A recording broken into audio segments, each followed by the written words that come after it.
Iran ने Israel पर 180 से ज्यादा बैलिस्टिक मिसाइलें बरसाई।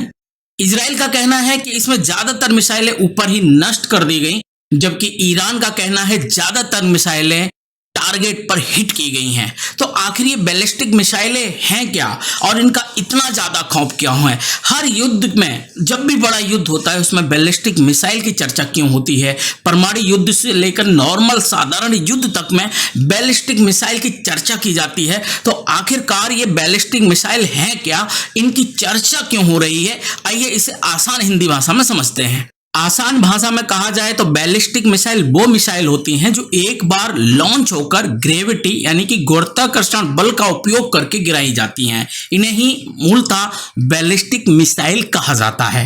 दूसरे शब्दों में कहा जाए तो इन मिसाइलों का मार्ग आर्क जैसा होता है, यानी कि कोई भी चीज आकाश में ऊपर उछाली जाए और फिर आपो आप वो नीचे गिरने लगे, यानी कि जैसे एक बॉल उछाली जाए और फिर वो गोल गिरती है, यानी कि आर्क जैसा इसका मार्ग होता है। ये दूसरे क्रूज मिसाइल या फिर दूसरे हथियारों की तरह नहीं होते हैं जो कि पूरे मार्गदर्शन या नेविगेशन से चलते हैं। ये मिसाइलें कई एक चरणों में या कि कई एक स्टेज में छोड़ी जाती हैं, यानी कि इन्हें ऊंचाइयों पर पहुंचाने के लिए कई एक स्टेज में बूस्टर देना पड़ता है ताकि ये तय सीमित ऊंचाई तक पहुंचाई जा सके। ये मिसाइलें आकाश या वायुमंडल से बाहर भी जा सकती हैं और जब इतनी ऊंचाई से गिरती हैं तो इनकी गति बहुत ज्यादा तेज होती है, यानी कि स्वर से भी ज्यादा तेज।